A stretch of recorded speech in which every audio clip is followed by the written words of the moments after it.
Identidade é a forma pela qual nos reconhecemos como pessoas. E é um tema que tem estado no centro da nossa vida política e social. Na tradição, identidade era algo que nunca foi posto em questão. Nós tínhamos identidades religiosas, familiares, políticas, étnicas, profissionais, sexuais, etc.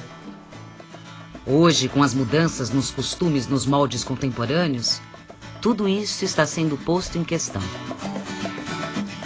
Por um lado, reconhecimento de direitos, ampliação do acesso à cidadania. Por outro, o acerramento das diferenças faz com que tenham surgido o fundamentalismo religioso, o terrorismo associado a ele, a xenofobia em relação aos migrantes. Como conciliar a preservação e o cultivo das identidades particulares e, ao mesmo tempo, a construção de um futuro comum para as futuras gerações? Desafios da identidade no mundo contemporâneo. Tema desta série do Café Filosófico. Como pode o homem sentir-se a si mesmo quando o mundo some? Quando somos obrigados a mudar de país e conviver com uma nova língua, outros costumes e cultura. Quando perdemos um emprego de muitos anos, ou não encontramos o sentido de pertencimento. São situações que nos abalam. Uma sensação de perda de raízes. E o que acontece quando nos sentimos assim, desenraizados? Quando entramos em terrenos tão diferentes do que estamos acostumados? Que consequências essa situação de instabilidade, de perda de vínculos, pode trazer à nossa identidade e à coletividade? Identidade, do ponto de vista psicanalítico, é uma forma de subjetivação. Forma de subjetivação é todo o processo psicológico que faz com que nós tenhamos autoconhecimento e autoconsciência de quem somos. A identidade é uma forma de subjetivação particular porque ela nos permite ter acesso e aceder àquilo que a gente sente e vive como sendo nossa unidade. Existem outras formas de subjetivação. Sonhos, atos falhos, impulsos, lembranças, sentimentos. Tudo isso são formas de subjetivação. São maneira que o psiquismo tem de marcar nossa singularidade e nossa idiosincrasia. Nenhuma delas, no entanto, é tão potente para nos dar o sentimento de unicidade. A identidade, então, ela tem um aspecto estrutural e um aspecto histórico-cultural.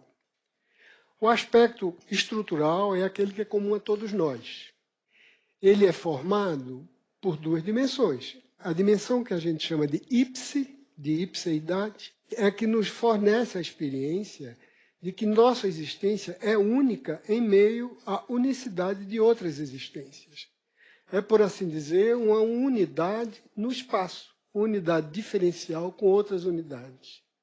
E a dimensão idem, ou a dimensão de mesmidade, é aquela que nos dá a unidade no tempo, apesar das mudanças que nós sofremos. Mudanças físicas, de gosto, de profissão, de estados sociais, né? A dimensão de mesmidade é aquilo que faz com que a gente ache que é o mesmo, ou pense que é o mesmo, dos 4 anos de idade até a morte, quando se morre envelhecido. Todas essas mudanças, no entanto, têm um fio que a identidade tem na dimensão de ipseidade, de unidade, uma das suas regiões de conforto, uma das suas regiões de equilíbrio. A outra dimensão da identidade, ou outro aspecto, o aspecto histórico, cultural, esse não é comum a todos nós. Esse é localizado, geográfica, historicamente. E essa localização histórico-geográfica é a localização, que eu vou falar aqui, da cultura ocidental, na qual nós fomos socializados. Que dimensão histórico-estrutural é essa? Também é uma dimensão bifronte. É a dimensão entre identidade privada e identidade pública. A identidade pública é a identidade que a gente partilha com os outros, ou pode ser partilhável, lógica ou empiricamente. É a identidade de professor, a sua identidade política, a sua identidade das mais variadas possíveis, né? Essa identidade ela possui traços em comuns que são generalizáveis. A identidade privada, pelo contrário, é o espaço de liberdade de cada um. É ali onde sua idiosincrasia predomina. A identidade privada é o espaço da imaginação, da particularidade afetiva, cognitiva, intelectual. É ali onde você respira, onde você ganha densidade, onde você sai da luz do público e vai reencontrar consigo de uma maneira que é única. Essa identidade privada, por isso mesmo, dificilmente pode ser partilhável. Qual é, então, o enredo, o script do meu argumento? É que o desenraizamento, que é um fenômeno que eu pretendo abordar com vocês minimamente, ele pode fazer com que haja uma crise na identidade. E uma vez que há essa crise na identidade, o psiquismo reage com um tipo de angústia e defesa de angústia que é muito particular e também muito nocivo, muito pesado, muito oneroso para a vida social, né? O desenraizamento ele pode atingir a identidade de três maneiras principais. A primeira é fazendo com que a mudança na identidade pública desorganize profundamente a identidade privada. O outro que pode haver é que a mudança na vida pública pode fazer com que pessoas que tenham a identidade pública estabilizadas se reconheçam como tendo valores, né, de paternidade, ou de profissão, ou de filiação política ou religiosa, o que quer que seja, pode alterar esse equilíbrio de tal maneira que a pessoa também se sinta desorientada, mais ou menos sem encontrar. E o desenraizamento, enfim, ele pode privar pessoas, em determinados momentos, de ter acesso, de serem suporte, de se apropriarem de certas identidades que são identidades valorizadas, identidades públicas aprovadas, que suscitam admiração ou que são recomendadas. Essas três maneiras que existem do fenômeno do desenraizamento atingir as identidades públicas e privadas, elas acabam produzindo uma sorte de desorientação cultural que, como eu já disse, nós temos muito trabalho para recompor. Isso dito, o desenraizamento, como eu estou usando agora, é um desenraizamento muito voltado para a ideia do desenraizamento psicológico, para a experiência psicológica do indivíduo. Desenraizamento, nesse sentido, é a experiência de perda de vínculos de uma determinada forma de vida. É quando os mecanismos básicos de ajuste e de reconhecimento de si acabam sendo desestruturados, desorganizados. É a maneira pela qual o enraizamento, a maneira pela qual no enraizamento a gente se reconhece como um que é semelhante ao outro, um que é diferente do outro, em suma, todo esse conjunto de hábitos, de percepções, que nos fazem saber que a gente é um, o outro é o outro, e que os dois consentem em tais ou quais práticas de viver cotidiano, mas que a gente espera e aposta um pouco na fidelidade, na benevolência, na previsibilidade de certos gestos, esse conjunto de atos e gestos cotidianos que nos fazem perceber, no meio absolutamente familiar, pois bem, a gente pode perder isso de várias maneiras. Isso pode sofrer um terremoto. A perda desses vínculos e a gente ficar como que flutuando é o que eu estou chamando de desenraizamento. Desenraizamento como noção, em ciências humanas, como noção, como conceito propriamente dito, que explica um mecanismo de formação cultural, é algo recente. Ele começou a ser usado como conceito no século XIX. E, curiosamente, foram os pensadores conservadores, aqueles pensadores antimodernos ou antiluministas que estavam insatisfeitos ou que se achavam desorientados ou órfãos da Revolução Democrática Republicana, né, que a França tinha instaurado. Suma, os efeitos posteriores da Revolução Francesa, o impacto que teve depois da Guerra Napoleônica, né, o redesenho cultural e político da Europa, com todas as consequências, fez com que esses pensadores eles acusassem o modernismo e o iluminismo como sendo responsável por aquela mudança. Então, eles achavam que o racionalismo, o ateísmo, desprezo pela família, pela moralidade tradicional, tinha desembocado numa espécie de niilismo cívico, numa espécie de falta de amor e de apego pela nacionalidade, pelos valores, pelo país, que eles achavam que era responsável pela decadência do Ocidente. Nós estamos sempre revendo o que somos, com vistas à maior liberdade, à maior igualdade e à maior fraternidade. Quer dizer, para esses autores, esses pensadores, desenraizar-se seria você romper o pacto do trono com o altar. Eram nostálgicos do antigo regime, da sociedade de estamentos, de casta, onde cada um tinha seu lugar e ninguém podia discutir, né, o que era, o que significava ser nobre ou plebeu, terceiro estado, ou o que quer que fosse. Isso do lado do pensamento conservador. Do lado do pensamento crítico, os trabalhos sobre desenraizamento são mais recentes, começaram praticamente depois da Segunda Guerra Mundial. Em geral, todos eles vinham de duas matrizes, né? Uma matriz que eu chamaria marxista e outra weberiana. Qual era a marxista? Era a ideologia de mercado, era o modo de produção econômica, era a criação de desemprego, era a precarização do trabalho, era a acumulação de desigualdades, era a superexploração, o que fazia com que a divisão de classe se acentuasse, etc, etc.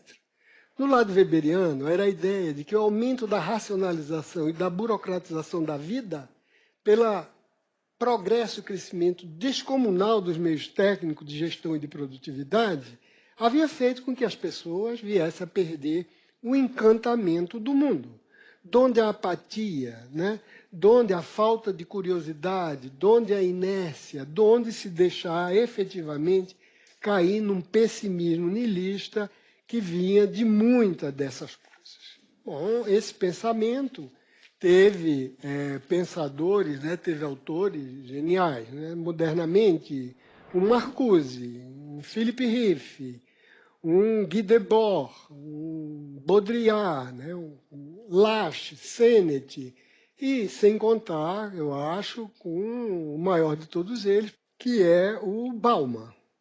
É um homem de uma cultura extraordinária, um intelectual à la século XIX, efetivamente como a tradição humanista forjou, e que acabava num tom não desalentado, mas num tom constatado, um tom sério, que nós destruímos a civilização para constituir bandos de pessoas que, grosso modo, a gente pode dividir entre turistas e párias, né?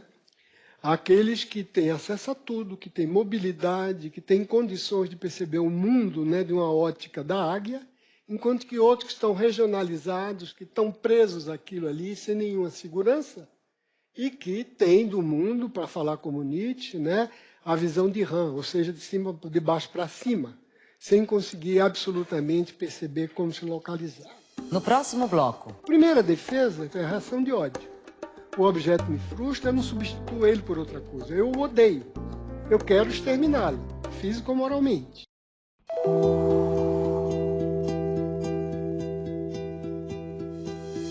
Estar enraizado é talvez a necessidade mais importante e menos reconhecida da alma humana. Enquanto o isolamento se refere apenas ao terreno político da vida, a solidão se refere à vida humana como um todo.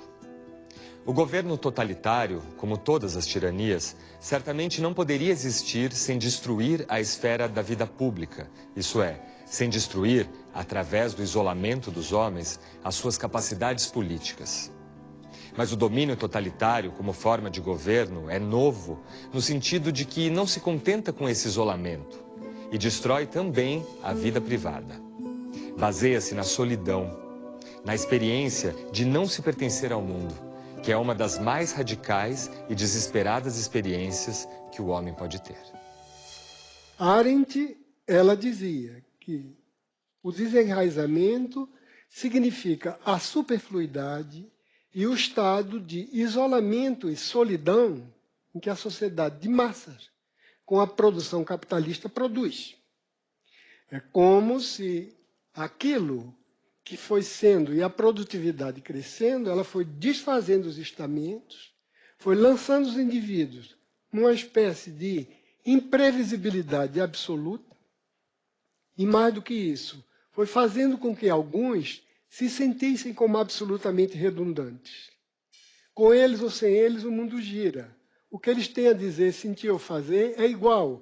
Eles estão na margem de uma sociedade.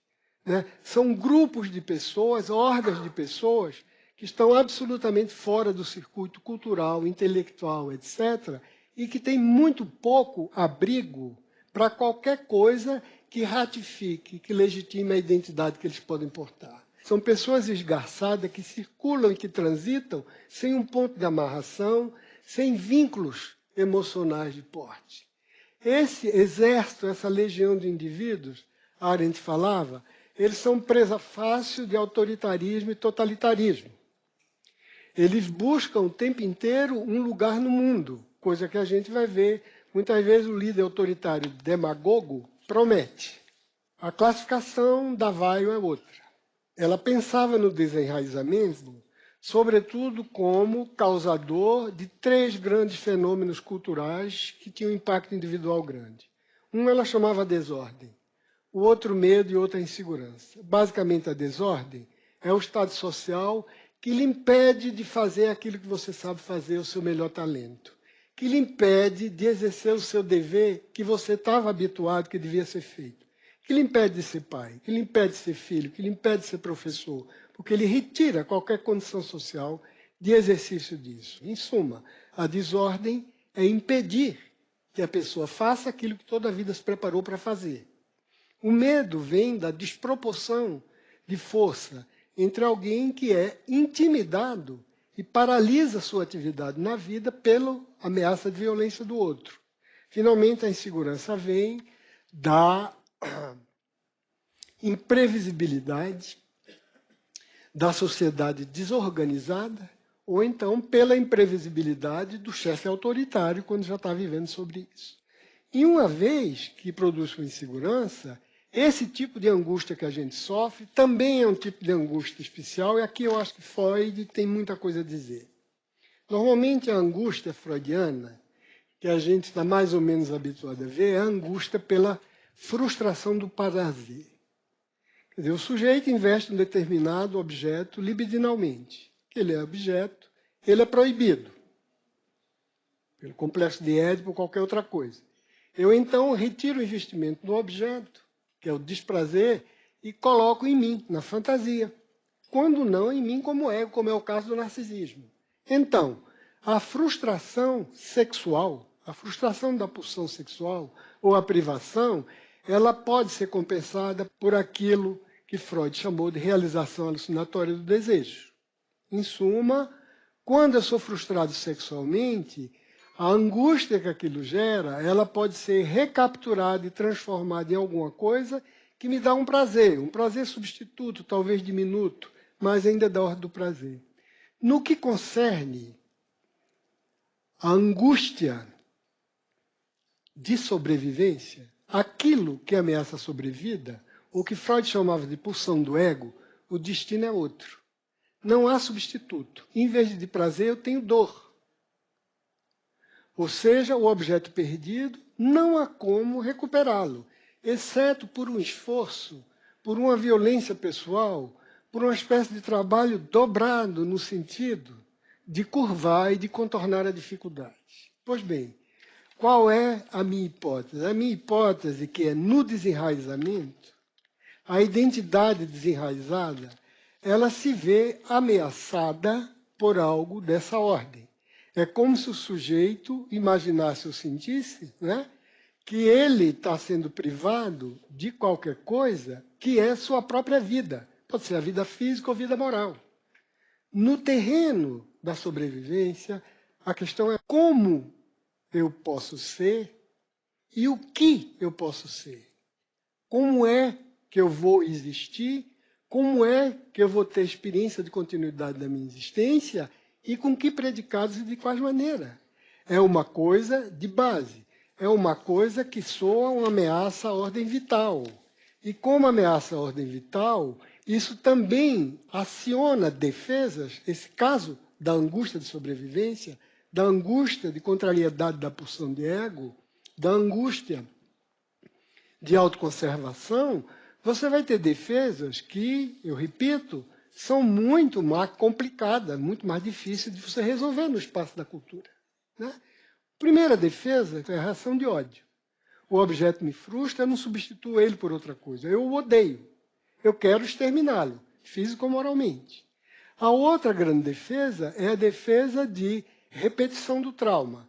Eu evoco o trauma para quê? Para poder, com a evocação, eu tentar magicamente me transformar e ser capaz de suportar aquela dor. Porque como eu era, ou da maneira como eu fui, a gente tende a acreditar que aquilo é absolutamente inassimilável. É outra grande forma de defesa da angústia de separação ou angústia de abandono.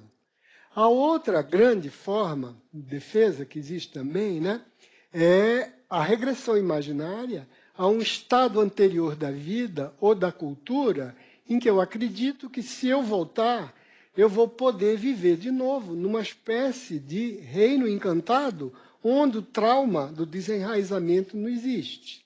Claro que essa recuperação do passado, né, ela, e recuperação idealizada, evidentemente, recuperação fantasmática, ela não me tira do presente nem das dificuldades e das adversidades, dos obstáculos que eu estou vivendo.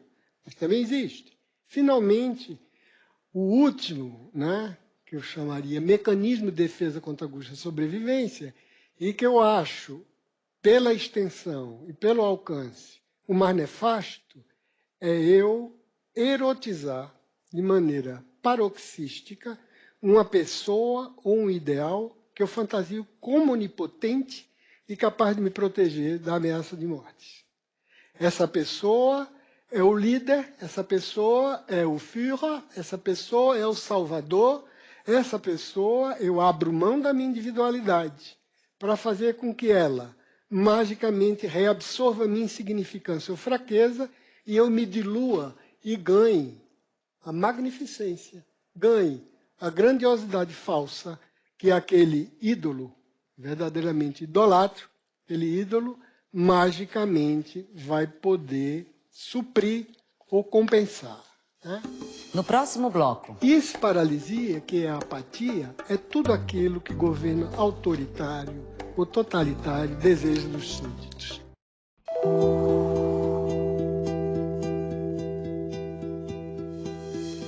O desenraizamento produz uma sensação como se a própria vida, física ou moral, estivesse ameaçada. E o perigo é que nesta angústia podemos acionar como defesa uma série de reações. Querer eliminar o outro, ou idealizar um passado, ou uma pessoa. Reações que obscurecem a verdadeira causa dessa angústia: medo, insegurança, abandono. No caso da primeira reação, que é a reação de ódio ao elemento frustrante. Esse ódio pode ser ódio físico, né? Pode ser desejo de extermínio físico ou de assassinato moral.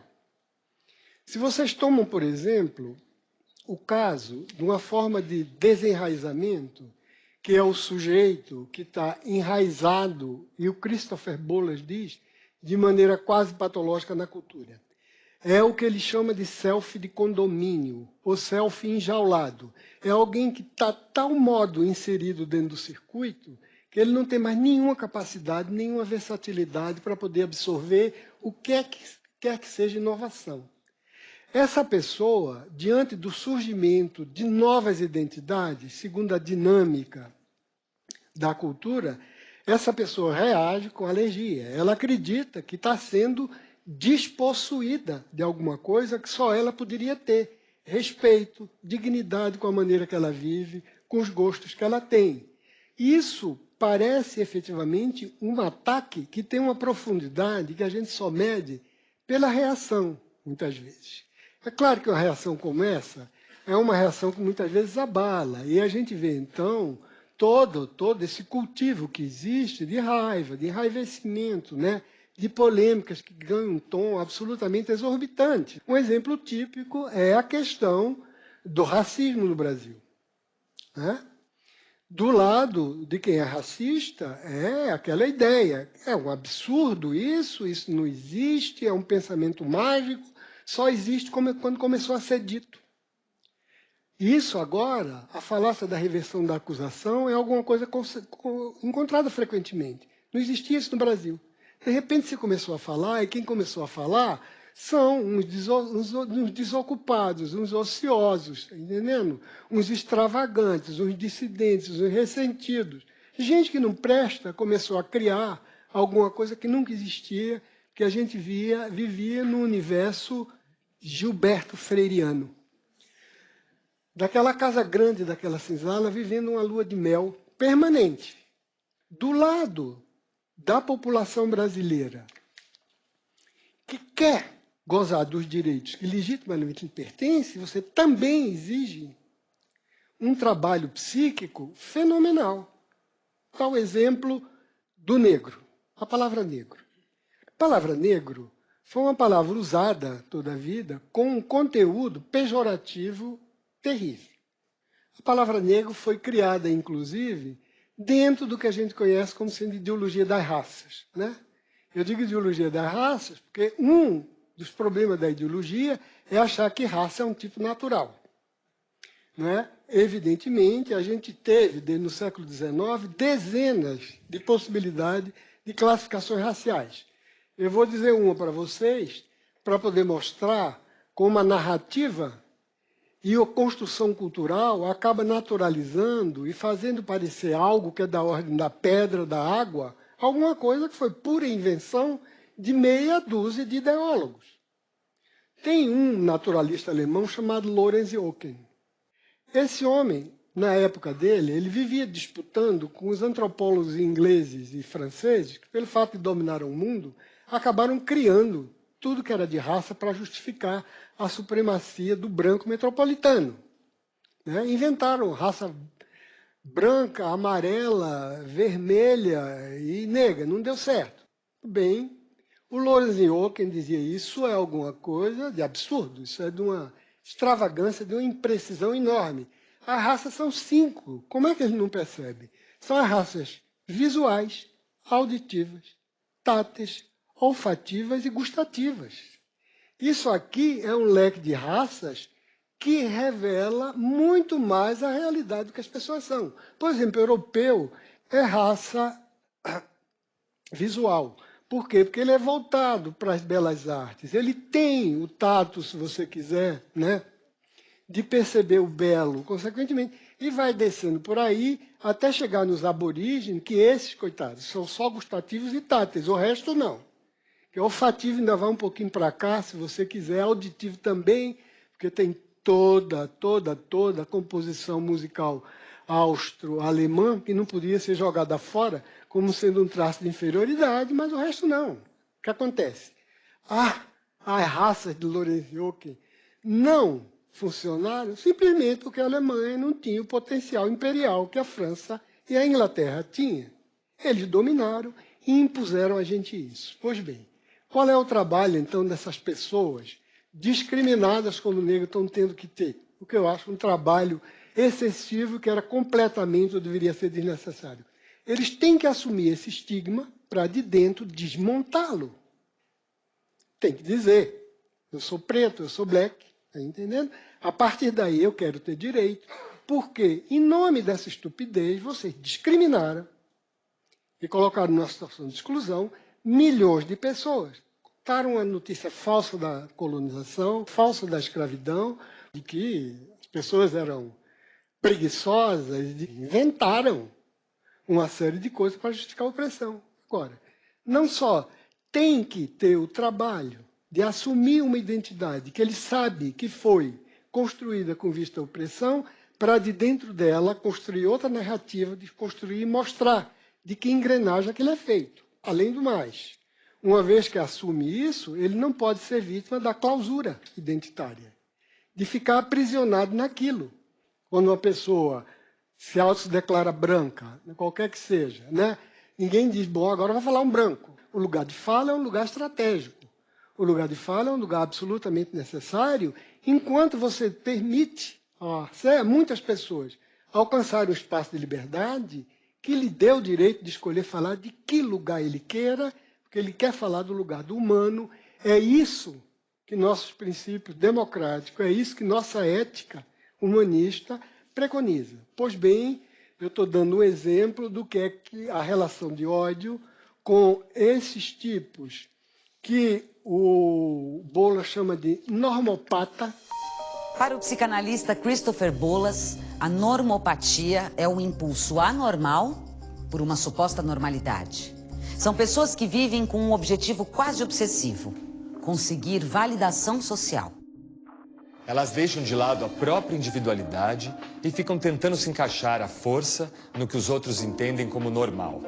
Vivem atrás do que os outros fazem, dizem ou pensam, dentro de redes sociais, tribos ou mesmo de um grupo de amigos. Uma pergunta do Carlos Alberto. O anonimato na internet tem propiciado o surgimento de fóruns de ódio, frequentados por pessoas que disparam tiros em escolas, matam pessoas e depois se suicidam. Esses fóruns são espaços de criação de identidade. Que tipo de identidade? É preciso combatê-los? Eu diria que esses fóruns são espaços de desconstrução de identidade. Eles são fruto do desenraizamento. O que é que se passa, por exemplo, a meu ver, no caso de uma criança que atira e mata coleguinhas, né? Esses casos que a gente chama de assédio ou de bullying em inglês, que sofreram e que se vingam dessa forma. É porque, por questões psicológicas ou questões de educação socioculturais, essas crianças aspiram de tal modo a serem normopatas, a serem como todos, que elas não suportam que aqueles a quem ela admira como sendo o tipo ideal as rejeite. Se você pensar, no fundo, é a pessoa que, bom, tem um tique, ou tem, sei lá, é um nerd, ou é mais gordinho, ou tem qualquer coisa, ou tem crença espiritual, ou tem uma sexualidade de outra ordem, quer dizer, um modo de fantasia sexual de outra ordem, que a média vai e zomba, discrimina. O desejo dele de pertencer à normopatia de tal ordem que a reação de ódio vai até o extermínio. A mesma coisa você pode dizer, não desses fóruns de escola, em ordem da internet, mas do exemplo outro, do tipo, que é um tipo médio. É o normopata narcísico, por assim dizer, se é que a gente pode duplicar a normopatia, né? Mas eu digo isso porque ele se acha que o tipo dele hegemônico, ele é um exemplar superior. Então, os iguais que divergem ou não acreditam nele, ele quer exterminar. Isso não é construção de identidade, isso é enrijecimento, isso é desconstrução de identidade, isso é incapacidade de conviver com a pluralidade, incapacidade de viver com a criatividade e a invenção, que são a regra do modo de vida democrático. A outra maneira que você tem de tentar vencer o trauma do desenraizamento, que sacode, desbalanceia a identidade, da tentativa idealizada de você construir, de novo, um passado pré-traumático onde você encontrasse aquilo que seria sua condição de conforto, em que a repetição da dor tenta transformar a pessoa em qualquer coisa que ela não é, para ela conseguir vencer a mutilação identitária que ela está sofrendo. Eu vou citar para vocês um trecho do livro da Charlotte Berhardt, que se chama Sonhos do Terceiro Reich. Resumindo, o homem lá, ele não é nazista, no sonho, ele é um empresário, ele sonha que está entre os empregados dele, no meio da fila, e ele é obrigado a fazer a saudação nazista na frente de Goebbels, que está no final da linha. Ele tenta o tempo inteiro levantar o braço sem conseguir. Faz o maior esforço para conseguir levantar o braço. No momento que ele consegue levantar o braço com a infame saudação nazista, o Goebbels diz: eu não quero sua saudação. Ele fica paralisado, com um braço ali, o Goebbels vai embora e ele sente, então, um maior constrangimento, um misto de mal-estar horroroso na frente dos subordinados deles. Vocês vejam o que ele tentou. Ele tentou fazer o que alguém, nesse tipo de situação desesperada, com a violência da opressão, faz. Ele tentou se metamorfosear. Ele tentou virar barata. Ele quis interiormente, até no sonho, ser nazista, como se isso pudesse ser. Quer dizer, a identidade pública de nazista desorganizou o que era o discernimento moral, os princípios éticos mais básicos dessa pessoa. E ele se via obrigado a fazer aquilo. O resultado é que ele não é nem uma coisa nem outra, porque paralisado, o congelamento do gesto, ele nem é não nazista nem nazista. E esse paralisia, que é a apatia, é tudo aquilo que governo autoritário ou totalitário deseja dos súditos. O outro exemplo é o exemplo onde o passado é, então, idealizado. O passado é idealizado como uma maneira mágica de fazer uma viagem no tempo e voltar. Agora, o exemplo que eu vou dar é retirado da obra-prima da Svetlana Alexievich, que se chama O Fim do Homem Soviético. Um depoimento é o seguinte: uma mulher lituana volta para Moscou, que ela é moscovita, e volta para depois, evidentemente, da abertura, da queda do regime patrocinada por Gorbachev. Quando ela volta, ela está com o marido dela, eles estavam lá, ela diz que foram recebidos por uma cidade estranha, desconhecida. O vento arrastava pela rua embalagens sujas, pedaços de jornal, fazia barulho de garrafas vazias. Um velho bêbado com o peito cheio de medalhas ficava cantando, enquanto estrangeiros riam dele, passavam a mão na cabeça, tiravam fotos e gritavam coisas em italiano e francês e alemão. Aí ela pensa, tinham tanto medo de nós e agora é isso.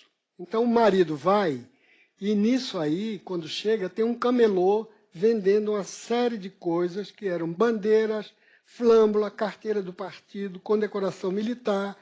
E ele pergunta, quanto custa essa medalha aí? Aí era uma medalha por bravura. Aí o ambulante diz $20. E ele diz, e aquela da ordem do Lenin? Não, essa da ordem do Lenin é $100. Então o marido pergunta, e sua consciência? E aí começa a briga. Vocês vejam o que é o efeito do desenraizamento. É de uma espécie de ressentimento, de uma melancolia, de uma tristeza. Eles queriam conjugar, aliás, ou fazer coincidir a ideia que eles faziam de um passado idealizado com outras coisas, como eles diziam, mas eu lembro perfeitamente que vinham carregar a gente à noite, que a gente ouvia grito, que ouvia soluço, que ouvia bater de porta, e no dia seguinte nenhum amigo tá, eles sabem que aquilo ali era o Gulag, eles sabem que era deportação, eles sabem que era internação em instituição psiquiátrica, eles sabiam aquilo tudo. Ainda assim, parecia que havia uma grandiosidade no regime stalinista, uma igualdade que era efetivamente mentirosa. O esforço que as pessoas fazem em época de desenraizamento para se transformarem, conviverem com essa divisão subjetiva, é uma coisa gigantesca que só enfraquece, melancoliza, como é o caso desses personagens. No próximo bloco. Quando você abre mão de sua identidade esfarrapada e coloca nas mãos de alguém que você magnifica como Salvador, isso tem uma potência explosiva gigantesca.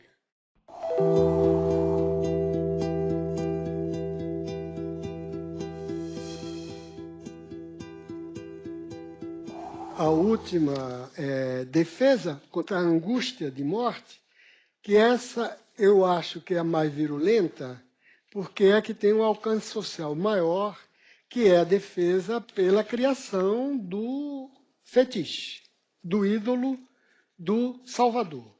Esse eu creio que é o destino ou o drama daquela multidão solitária, daqueles supérfluos, é o drama da identidade invisível.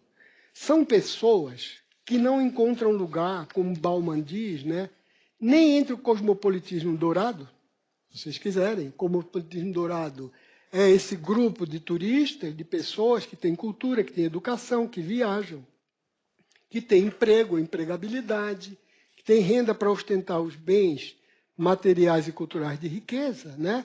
E os outros, que efetivamente nunca apareceram, porque pertencem de fato ao lumpen. No meio do lumpen, entre o lumpen e esse, tem uma massa de pessoas que vem estarrecida que todos os valores que eles tinham estão sendo postos de cabeça para baixo. Ele não pode ser mais machista. Ele não pode defender a heterossexualidade. Eles não podem ser racistas.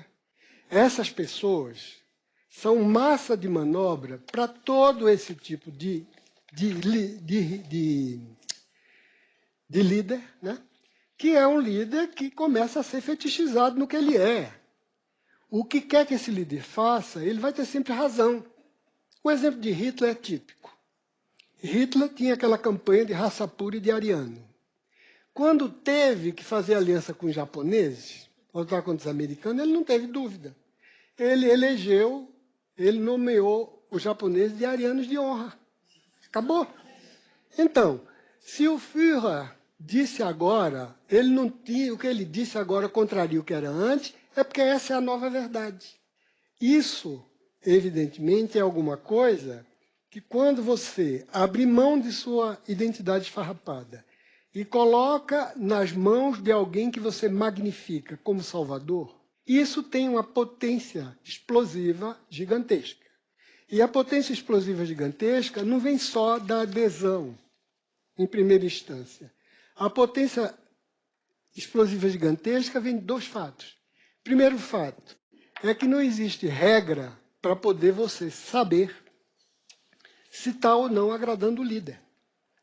Porque amanhã ele pode mudar de ideia.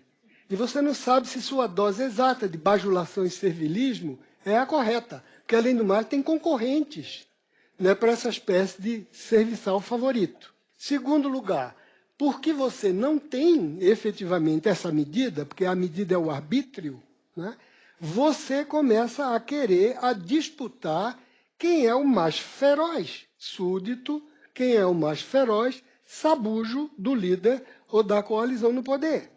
Isso gera o que Bauman chama, né, de uma perseguição estridente na criação de dissidentes, na criação de traidores, na criação de falsos súditos. Qualquer coisa que você passa para lá ou para cá pode ser tomado como infração. E, consequentemente, você tem a instalação de um estado de paranoia cultural que a gente conhece efetivamente quais são. Olha, o custo humano da angústia produzida pelo desenraizamento eu acho gigantesco, né? Vocês vão dizer, bom, mas só tem uma maneira de lidar com a mudança? Não. A gente pode lidar com a mudança, sim. Como lidar com a mudança se a gente internaliza um ideal de eu em que a gente diga a mudança é inevitável. A vida é completamente dinâmica. O que eu sei e o que eu creio pode ser qualquer coisa que está subjúdice. Subjúdice de quem? Dos meus pares. Né? Subjúdice daqueles que estão comigo numa mesma comunidade, que aceitam as mesmas regras democráticas de convívio, que aceitam as mesmas regras éticas de convívio. E quais são essas regras éticas? Eu vou citar, então, aqui, em homenagem a um dos homens mais notáveis que eu tive o privilégio de conhecer, que era o grande filósofo Richard Hort. Perguntaram a Hort, uma vez, qual deveria ser o nosso horizonte ético. E Hort respondeu, é de estender, tanto quanto possível, a referência do pronome nós. Quanto mais pessoas nós dissermos são como nós, quanto mais pessoas eu disser eu sou um deles, mais a gente tem a capacidade de não fazer mal ao outro, nem a si, e não infligir nem humilhação, nem dor física. A pergunta que chegou pela internet, do Thales, o desenraizamento é uma questão geracional? É um fenômeno comum a uma geração que afrouxou os laços sociais em troca de uma vida mediada por imagens e interações digitais? Eu concordo com você que esse é um dos fatores e é uma definição bastante aceitável do desenraizamento, né? Mas você tem outras formas de desenraizamento. Você pensa nos migrantes, né? Você pense nas pessoas a quem é dito, por exemplo, olha, e não vai ter emprego para todo mundo. A pessoa diz, mas como? Não vai ter. Ele diz, mas minha vida inteira eu aprendi que eu deveria trabalhar, que o trabalho dignifica o homem, que um homem ou uma mulher, de maneira genérica, sem trabalho, não é possível. Que foram gerações e gerações de escola, de família, de teorias, para poder formar uma massa de trabalhadores que nos Estados Unidos e na Europa Ocidental deram um pouco o modelo ao mundo de como a sociedade deve ser organizada. Uma sociedade organizada por trabalhadores na base. A gente acreditou nisso. Agora você diz que não é assim, não? Que mudou? Que escândalo humano é esse? Bom, isso desenraizar. Saber que você não pode contar com o que você tem para sobreviver, para se exprimir de modo criativo, para ter respeito e admiração do seu filho, da sua mulher, do seu vizinho, do outro. E, de repente, isso lhe é retirado com uma desenvoltura de quem troca a camisa. Eu acho que isso faz com que você crie uma massa de ressentidos, uma massa de párias, uma massa de supérfluos que facilmente vão eleger ou querer ou escolher um líder demagogo, autoritário, retrógrado, que prometa a eles que vai resolver essa situação. Talvez algum de vocês conheçam o romance do Alfred Döblin, 1929, que escreveu Berlim e Alexanderplatz. É notável. É notável, ele mostra como o personagem central, o protagonista, o Franz Bieberkopf, como ele tenta ser um cidadão. E as instituições não permitem. Ele é chutado o tempo inteiro, ele não tem lugar, ele é supérfluo. Ele vai ser o quê? De novo, criminoso. Tinha saído da cadeia e vai voltar, porque não havia lugar para ele. E, além de criminoso, vai trabalhar para o partido nazista. Porque ali ele tinha um lugar de pertencimento, ali ele tinha um lugar de filiação, ali ele tinha um lugar de importância, que tudo que disseram a ele, que era ético e bom ser, nunca conferiu. Honestidade, diligência, seriedade, compromisso, promessa, nada disso conta na hora de você dizer, olha, não tem lugar para você porque você é precificável. E como seu preço caiu, paciência, eu vou colocar outra coisa. Se eu olho kantianamente para isso, eu digo que não. Todos têm direito à vida, à liberdade e à busca da felicidade. Quer dizer, o lema, a bandeira da Revolução Americana, um deles. Então, eu não posso dizer, porque você caiu de preço na cotação, agora você vai embora para a sarjeta, porque nada do que você tem interessa a quem quer comprar. Eu acho isso um retrocesso democrático sem tamanho. E essas pessoas que são justamente as mais vulneráveis ao desenraizamento, eu entendo quando essas pessoas aderem como fanáticos a coisas absolutamente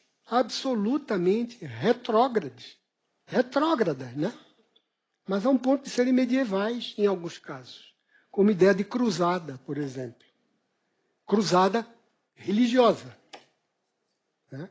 Eu acho que ali, se alguém arrebanha pessoas como essa e diz, aqui você tem um lugar, aquilo você é o irmão, aqui você é respeitado, aqui o que você falar eu vou ouvir, todos nós, postos nessa situação, tem muita chance da gente entrar nesse barco.